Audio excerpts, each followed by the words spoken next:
नमस्कार दोस्तों, मैं हूं आपका दोस्त ललित व्यास पांडे। दोस्तों, आज हम एक बहुत महत्वपूर्ण मुद्दे की चर्चा करने के लिए आप लोगों के बीच में उपस्थित हुए हैं। साथियों, जैसा कि हम सबको विदित है कि मध्य प्रदेश और भारत सरकार द्वारा किसी भी प्रकार की रोजगार से जुड़ी हुई कोई भी ठोस कदम नहीं उठाए जा रहे हैं। तमाम बच्चे परेशान हैं, तमाम छात्र परेशान हैं, तमाम युवा परेशान है। युवा पीढ़ी इतनी परेशान है कि डिप्रेशन में आकर के गलत कदम उठाने पर मजबूर हो रही है। आए दिन रोज सुर्खियों में कोई ना कोई वीडियो वायरल होता है और वहां पर रोजगार से प्रताड़ित एक युवा टूट कर बिखर कर कोई ना कोई ऐसा गलत कदम उठा लेता है जिन खबरों को निश्चित तौर पर सरकारें दबा देती हैं, सबके बीच में लाना नहीं चाहती या ला नहीं पाती हैं। हालांकि मैं इस किसी भी बात को लेकर के समर्थित नहीं हूं कि आप हार मानकर कोई ऐसा गलत कदम उठाएं जिसे आत्महत्या कहा जाता है। मेरी तमाम युवा वर्गों से अपील है कि आप लोग आत्महत्या जैसे कदम बिल्कुल भी ना उठाएं। लेकिन हमारे बार बार ये कहने के बावजूद भी बहुत सारे युवा आजकल ऑनलाइन वीडियो बना करके और केवल रोजगार से परेशान होकर के कि रोजगार उनके पास नहीं है, उन्होंने जो टाइम ड्यूरेशन क्राइटेरिया बांध रखा था उस क्राइटेरिया में उनको कोई भी उचित जॉब जो वो लोग चाहते थे उनको प्राप्त नहीं हुई है। ऐसा नहीं है कि उनकी तैयारी सुदृढ़ नहीं रही है, ऐसा नहीं है कि उनमें काबिलियत की कमी है। आप एक बात बताइए, आप खूब काबिल हो जाएं, लेकिन अगर आपको अवसर ही प्राप्त नहीं होंगे तो आपकी उस काबिलियत का क्या मतलब? वो काबिलियत आप कहां प्रदर्शित करेंगे? देखिए, मैं अच्छी तरह से जानता हूं, मैं लगातार अपने बच्चों को भी बोलता रहता हूं कि सफलता का मतलब सरकारी नौकरी नहीं होता है। बहुत सारे ऑप्शंस खुले हुए होते हैं, लेकिन वो छात्र जो अपना कैरियर आज 4 साल, 5 साल और 8 साल से केवल सरकारी नौकरी को ही मान चुके हैं और उसी पर वो अपना सब कुछ पूरा अल्टीमेट टाइम न्यौछावर कर चुके हैं, पैसे न्यौछावर कर चुके हैं, तो उनको गवर्नमेंट जॉब चाहिए ना। और गवर्नमेंट जॉब कौन दिलाएगा? गवर्नमेंट जॉब दिलाएंगे हमारे स्टेट गवर्नमेंट और सेंट्रल गवर्नमेंट। लेकिन दोनों ही के पास कोई ठोस प्रबंध या ठोस योजना नहीं है।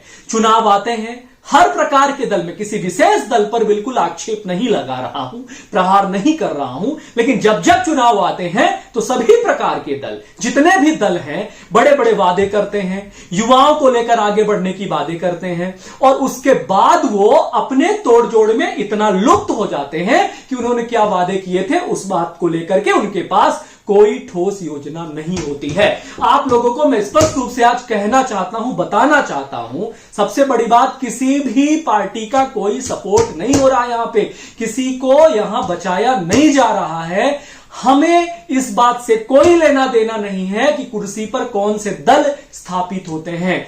मेरा रिक्वेस्ट है कि जो भी दल स्थापित हो, ये युवाओं के विषय में, युवाओं के बारे में ठोस कदम उठाएं और हमारे युवाओं को जॉब से संबंधित जो सरकारी नौकरियां हैं, जिनके पद खाली हैं, उनको एक प्रॉपर वे पर, एक योजनाबद्ध तरीके से पदस्थापना करें। और पदस्थापना की बात तो मैं बाद में करूंगा। सबसे पहले आप लोग वैकेंसी निकालते हैं, वैकेंसी निकालने के बाद उनका एडमिट कार्ड कब तक आएगा ये भी निश्चित नहीं होता, किसी तरह एडमिट कार्ड आता है। उसके बाद उनकी परीक्षाएं कब आयोजित की जाएंगी ये भी निश्चित नहीं होता, परीक्षाएं आयोजित की जाती हैं।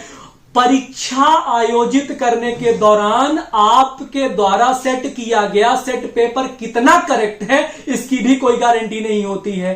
किसी तरह चलो उसमें करेक्शन किया, नॉर्मलाइजेशन पद्धति अप्लाई की, कुछ भी करा, अब आप रिजल्ट कब तक देंगे इसका कोई ठिकाना नहीं। मतलब कोई कुल मिलाकर के प्रोटोकॉल ही नहीं है। बच्चा जूझता रहता, उसने एग्जाम दिया है, सस्पेंस में है, होगा नहीं होगा, अगली तैयारी करे नहीं करे, बच्चा पूरी तरह ना टूट जाता है, बिखर जाता है, परेशान हो जाता है। हमारे पास बहुत सारे बच्चे आते हैं, आपको नहीं दिखता। आपको क्यों नहीं दिखता? क्योंकि आप अपनी रैलियों में, अपनी पर्सनल योजनाओं में संलिप्त होते हो।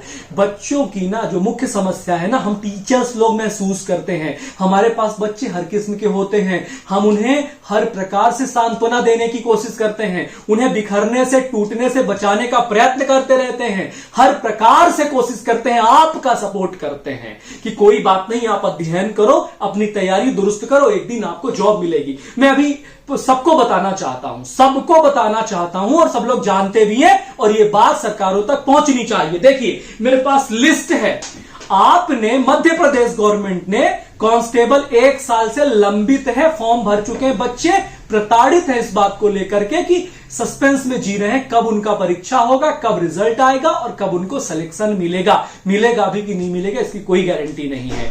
उसके बाद शिक्षक पात्रता परीक्षा, कुछ परीक्षाएं हुई, उनका रिजल्ट भी आया, लेकिन उनका चयन लंबित है, उनकी भर्ती लंबित पड़ी हुई है।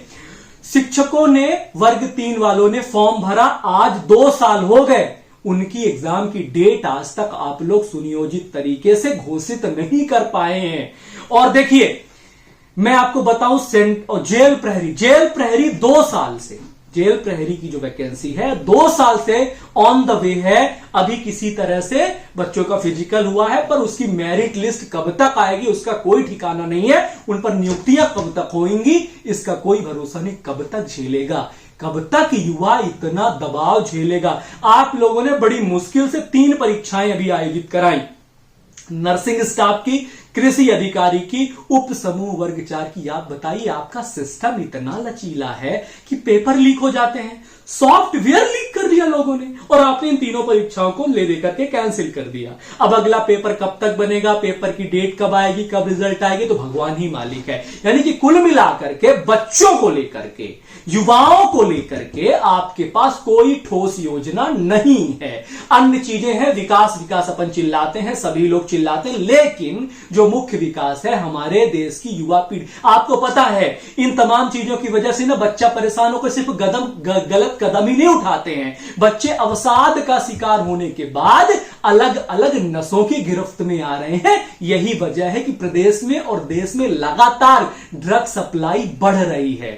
आ रही बात समझ में? बच्चे अपने आप को व्यस्त करने के लिए, जिंदा रहने के लिए इन तमाम, मैं सपोर्ट नहीं कर रहा, ऐसा करना चाहिए, लेकिन बहुत सारे बच्चे कर रहे हैं, बोल के कर रहे हैं, समझिए इस बात को लेकर। लेकिन आपका तो रिवेन्यू बढ़ेगा, बच्चा दारू पिएगा तो रिवेन्यू बढ़ेगा, ड्रग्स की सप्लाई होगी तो विभिन्न माध्यम है, खैर वो आपकी समस्या है। आपको मैं बताता हूं, सेंट्रल गवर्नमेंट के द्वारा भी जो वैकेंसियां निकलती हैं कुछ शॉर्ट लिस्टेड करी है मैंने, जिससे मैं आपसे बात कर पाऊं, है ना। बहुत सारी नहीं करी हैं, कुछ करी हैं। उनमें से है एसएससी जीडी 3 साल से लंबित है, अभी तक परीक्षा नहीं हुई है, अभी तक अभी सिर्फ फॉर्म भराए गए हैं किसी तरह मुश्किल से। उसमें भी बच्चों ने अपनी एज को लेकर के कंप्लेन करी थी, तो आप लोगों की तरफ से कोई सुनवाई नहीं हुई कि कोविड में 2 साल अगर वैकेंसियां नहीं आई है तो वो बच्चे जो लगातार तैयारी कर रहे थे उनको 2 साल का रिलैक्सेशन मिलना चाहिए। लेकिन आपको इससे कोई लेना देना नहीं है, वोट बैंक की राजधानी, वोट बैंक की चीजों से लेना देना है, इसलिए आप थोड़ा सा आरक्षण वगैरह को लेकर के लगातार कोर्टों के चक्कर लगाते रहते हैं और उसको मुद्दा बनाते रहते हैं। लेकिन आपके पास वो भी एक ऐसा ऑप्शन है ना कि वो एक कोर्ट में चल रहा है, इस वजह से चयन प्रक्रिया में थोड़ी सी दिक्कत हो रही है, तो आपको कहने के लिए बढ़िया होता है। खैर मैं आपको और बताता हूं, आपने रेलवे एनटीपीसी 4 साल पहले निकाला था, अभी टियर 1 का फाइनल रिजल्ट नहीं आया है, बड़ी मुश्किल से परीक्षा तो आपने ले ली है। 4 साल हो गए साहब बच्चों को फॉर्म भरे हुए, 4 साल ना एक युग होता है, आपको समझ में नहीं आएगा, है ना। 4 साल में ना आपकी सरकारें बदल जाती हैं साहब, 4 साल एक युग होता है। 4 साल से रेलवे एनटीपीसी का फाइनल नियुक्ति, हम ऐसे देश में रह रहे हैं साहब जहां पर ना एक वैकेंसी निकलती है और उसकी नियुक्ति के लिए ना 5-5, 10-10 साल तक इंतजार करना पड़ता है ना। हम इतने विकसित देश में साहब रह रहे हैं, है ना, और हम डंका पीट के कहते हैं हम अमेरिका से आगे निकल जाएंगे, हम अमेरिका से आगे निकल जाएंगे। और मैं बता दूं ना हम कितने अमेरिका, कितने चीन और कितने जापान से आगे निकल रहे हैं।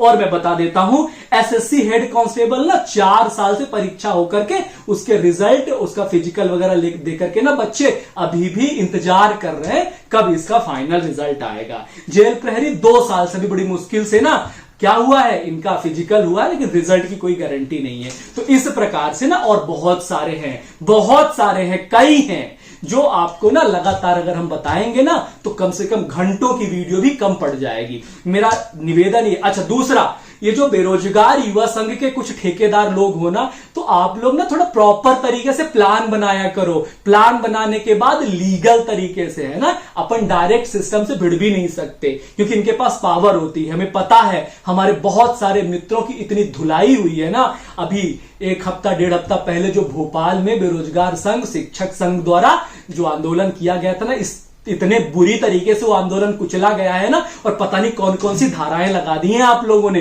कोविड की धाराएं लगा दी, लेकिन कोविड की धाराएं आपकी वहां नहीं लगती जहां राजनीतिक रैलियां चलती हैं। लेकिन देश का युवा जॉब नहीं पाना चाहिए। देश के युवा को इसी प्रकार से ठगते रहे, बेवकूफ बनाते रहे, अपने पीछे जिंदाबाद मुर्दाबाद के नारे लगवाते रहे। बस इसी के लिए देश का युवा होता है, और यही आप लोग करते हैं, है ना। तो सभी लोग, हाँ, मैं बात कर रहा था किसकी? बात कर रहा था बेरोजगार संघ की। ऐसे जितने भी संगठन है ना भाई साहब, आप लोग ना लीडर बनने के चक्कर में ना बच्चों की ना ऐसी की तैसी किए पड़े हैं। वोट लगा देते हैं आप लोग। प्रॉपर ना आप लोग कोई भी योजना नहीं बनाते। बच्चों को पीटने के लिए सड़क पे बिठा देते, ऐसा नहीं होता है। आंदोलन के तरीके से किया जाता है, उसका भी एक मॉडल होता है।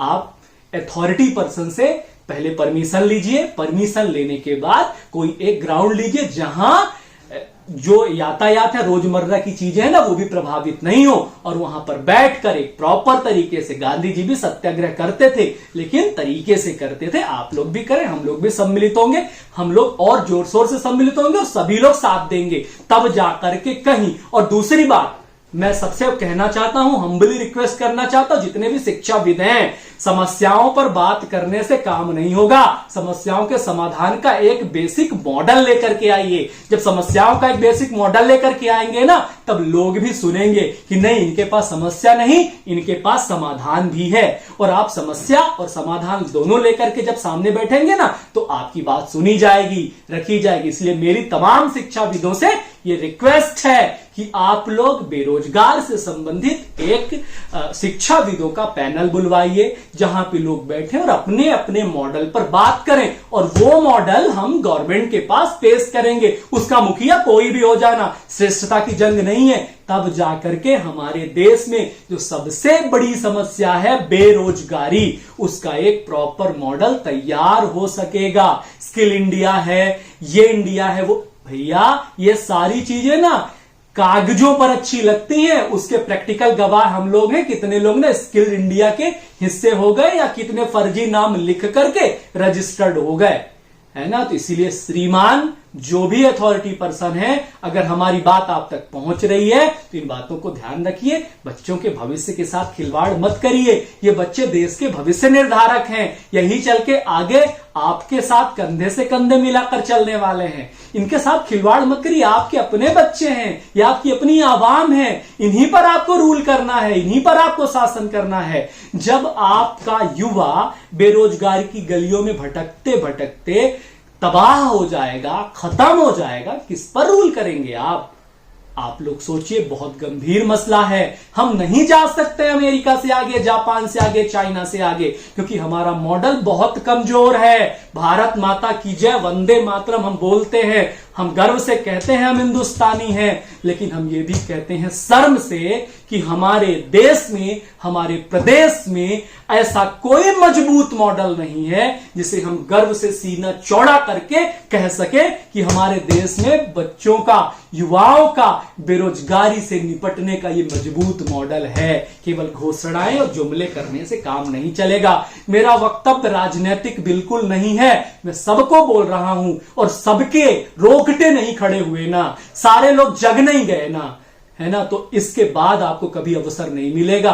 आप पिछलग्गू बने रहो। हमें आइडियोलॉजी से थोड़ी ना लेना देना है कि कांग्रेस आए या भाजपा आए। अगर आप युवा, बच्चों से बात कर रहा हूं, अगर मैं बच्चों से बात कर रहा हूं, अगर आप ये सोचोगे ना कि भारतीय जनता पार्टी आपको भोजन दे देगी, या आप सोच रहे हैं कांग्रेस पार्टी आपको भोजन दे देगी, या आप सोच रहे हैं कि कोई और दल आपको आकर के खाना खिला देगा, आप सोचना बंद कर दीजिए। आप निष्पक्ष समीक्षा करना नहीं शुरू करेंगे, जिस दिन आप जागरूक नहीं होंगे, आपके घर में ना चूल्हा नहीं जलने वाला है। आप जागरूक हो जाइए, अपने हक की बात सबसे करिए, जो भी पद में बैठा हो। ये मत सोचिए बुरा मान जाएगा तो मेरा राशन कार्ड नहीं बनेगा। हमारे देश में ना सबसे बड़ी समस्या पता है क्या है? हमारे देश के ना आम जन को उनका राशन कार्ड बन जाए, यही सबसे बड़ा विकास होता है। ले दे करके चुनाव आए, राशन कार्ड बनवाना शुरू, सर मेरा इतने पैसे ले लो। बीपीएल में नाम लिखवाने को हमारी जनता ना अपना क्या मानती है? विकास मानती है। भैया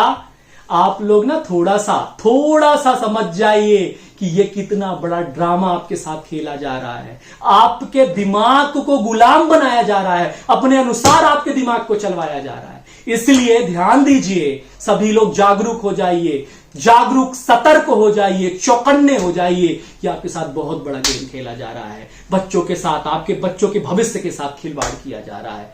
तो मैं इन्हीं बातों के साथ अपनी बातों को विराम देता हूं और उम्मीद करता हूं कि सभी जागरूक होकर के, एकजुट होकर के, प्रॉपर तरीके से, मैनर्ड तरीके से आवाज उठाएंगे और ये आवाज सरकारों तक हम आप सब मिलकर पहुंचाएंगे। किसकी बात सुनी जाएगी ये मैटर नहीं करता। श्रेष्ठता की जंग लड़ना हम लोग तो बंद कर दें, नेता लड़ रहे हैं श्रेष्ठता की जंग, पर हम शिक्षाविद भी यही कर रहे हैं। सबको कॉन्फिडेंस में लें, सभी साथ में आए, साथ में आएंगे, प्रॉपर वे पे आएंगे, प्रॉपर मॉडल पे बात करेंगे तो बात सुनी जाएगी। और सरकारों से मेरी हम्बली रिक्वेस्ट है कि आप लोग प्लीज, अगर मेरी बात आप तक पहुंच रही है तो अगर कुछ दुनिया में कर सके या ना कर सके, इसके मॉडल की चर्चा आप अपने मंत्रालय में सर्वदलीय बैठक में इस मॉडल की चर्चा अगर आपने नहीं की तो समझ लीजिए कि आपकी गवर्नमेंट हर मोर्चे पर फेल है। सबसे प्रमुख मोर्चा है रोजगार देना, बेरोजगारी की समस्या का समाधान करना। तो साहब, जिस प्रकार से ये बेरोजगार लोग, बेरोजगार युवा जो दसियों वर्ष से सिर्फ इंतजार करते रहते हैं ना भर्तियों का, लगातार तैयारी करते रहते हैं, कितनी हालत में रहते हैं ना ये लोग, कैसी कैसी हालत में अपना जीवन व्यतीत करते हैं ना। 10-10, 12-12 घंटे तक ये पढ़ते हैं, 10-10, 12-12 घंटे तक ये पढ़ते हैं, किसी न किसी कोचिंग में जाते हैं, लाइब्रेरी में बैठते हैं, कहां से पैसों का इंतजाम करते हैं, इनके माता पिता कैसी कैसी व्यवस्थाएं भेजते हैं इनको, और ये ना साल भर, 2 साल, 3 साल, 4 साल तैयारी करते रहते हैं। दूसरी संभावनाएं भी इनकी समाप्त हो जाती हैं, और इनको वैकेंसी के नाम पर जब ठग लिया जाता है ना तो ये टूट जाते हैं साहब, ये बिखर जाते हैं। और जब ये बिखर जाते हैं ना तो इनके मन से, इनके अंतर मन से ये ध्वनि निकलती है। वो ध्वनि में कुछ पंक्तियों में, अपनी पंक्तियों में रखना चाहता हूं। मैं चाहता हूं कि आप लोग सुने। मैंने कुछ पंक्तियां लिखी हैं उन बेरोजगार युवाओं की जो बिखर चुके हैं, जो टूट चुके हैं, फिर भी अड़े हुए हैं, फिर भी जिद में खड़े हुए हैं। संयम धीरज बिखर चुके हैं, लगते सपने जाली जी, और कोशिश करके हार चुके हैं, हाथ अभी भी खाली जी, हाथ अभी भी खाली जी। संयम धीरज बिखर चुके हैं, लगते सपने जाली जी, और कोशिश करके हार चुके हैं, हाथ अभी भी खाली जी, है हाथ अभी भी खाली जी। ना तनहारा ना मनहारा, लक्ष्य अभी भी वही हमारा, ना तनहारा ना मनहारा, लक्ष्य अभी भी वही हमारा, पर यहां न कोई सुनने वाला, लगे पराया तब जग सारा, लगे पराया तब जग सारा। और जब हक की अपने बात करें तो लगती सबको गाली जी, और जब हक की अपने बात करें तो लगती सबको गाली जी, और कोशिश करके हार चुके हैं, हाथ अभी भी खाली जी, कोशिश करके हार चुके हैं, हाथ अभी भी खाली जी, हाथ अभी भी खाली जी। फिर भी डटे वही हम खड़े हुए हैं, हर हालत में पड़े हुए हैं, डटे वही हम खड़े हुए हैं, हर हालत में पड़े हुए हैं। हारी तो बस उम्मीदें हैं, फिर भी देखो अड़े हुए हैं, हारी तो बस उम्मीदें हैं, फिर भी देखो अड़े हुए हैं। बिन पानी पौधे सूख रहे हैं, बिन पानी पौधे सूख रहे हैं, नहीं कोई यहां है माली जी, नहीं कोई यहां है माली जी, कोशिश करके हार चुके हैं, है हाथ अभी भी खाली जी, है हाथ अभी भी खाली जी। कहा पिता ने मेहनत कसबन, कहा पिता ने मेहनत कसबन, मां ने कहा समर्पण कर, कहा पिता ने मेहनत कसबन, मां ने कहा समर्पण कर, गुरु ने बोला सब्र रखो तुम, गुरु ने बोला सब्र रखो तुम, कहा बंधु सब अर्पण कर, कहा बंधु सब अर्पण कर। अपनी कुटिया बेच पिता ने, अपनी कुटिया बेच पिता ने, है देखी बड़ी कंगाली जी, अपनी कुटिया बेच पिता ने, है देखी बड़ी कंगाली जी, कोशिश करके हार चुके हैं, कोशिश करके हार चुके हैं, है हाथ अभी भी खाली जी, है हाथ अभी भी खाली जी। बीत गए कितने ही सावन, बीत गए कितने ही सावन, मेघ दिखे ना कोई अब तक, बीत गए कितने ही सावन, मेघ दिखे ना कोई अब तक, तरस रहे हैं सभी पपीहे, तरस रहे हैं सभी पपीहे, बूंद पड़ी ना कोई अब तक, तरस रहे हैं सभी पपीहे, बूंद पड़ी ना कोई अब तक। जो चूस ले पूरा लहू हमारा, जो चूस ले पूरा लहू हमारा, है ऐसे यहां अब बाली जी, जो चूस ले पूरा लहू हमारा, है ऐसे यहां अब बाली जी, कोशिश करके हार चुके हैं, हाथ अभी भी खाली जी, है हाथ अभी भी खाली जी।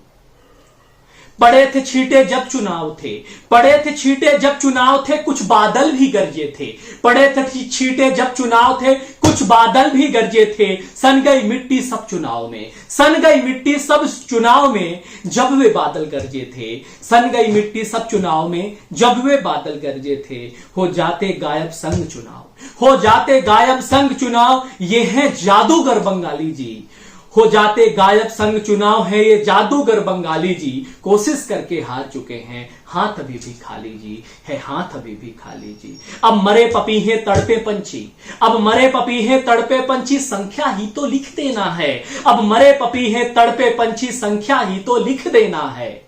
बिन दाना पानी मरे बिलखते, कुछ बातें ही तो कह देना है, बिन दाना पानी मरे बिलखते, कुछ बातें ही तो कह देना है। भूखे प्यासे अधमर होकर, भूखे प्यासे अधमर होकर, हम सब करते हम माली जी, भूखे प्यासे अधमर होकर, हम सब करते हम माली जी, कोशिश करके हार चुके हैं, हाथ अभी भी खाली जी, है हाथ अभी भी खाली जी।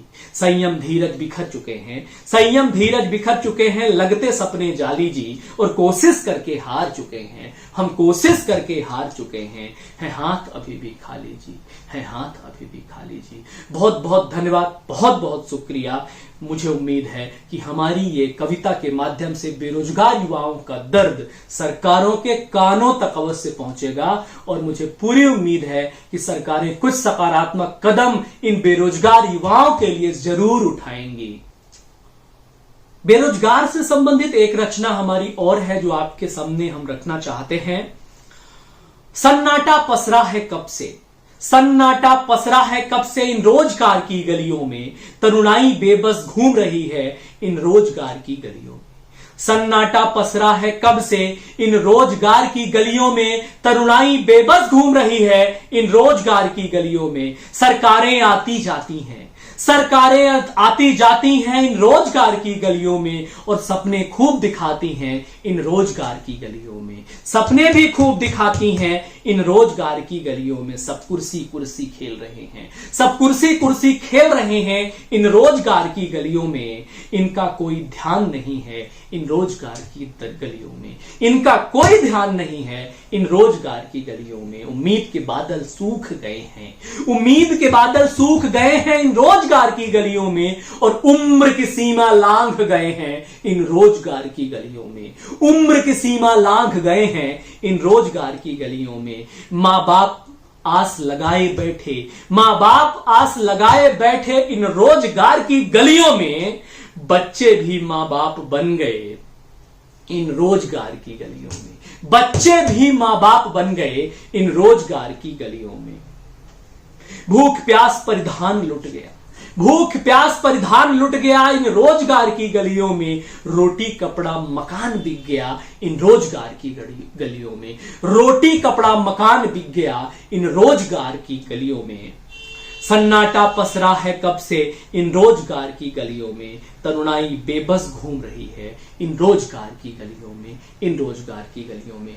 मेरा यही निवेदन है कि मेरे तमाम युवा भाई, तमाम शिक्षाविद, शिक्षा जगत के लोग, शिक्षक लोग, सभी लोग अपना अपना ईगो किनारे करके एकीकृत होकर के समस्या और समाधान इन दोनों विषय पर मौलिक रूप से चर्चा करें, सैद्धांतिक रूप से चर्चा करें, प्रत्यक्ष रूप से चर्चा करें, अप्रत्यक्ष रूप से चर्चा करें, लेकिन लगातार चर्चा होनी ही चाहिए। बहुत बहुत धन्यवाद, बहुत बहुत शुक्रिया।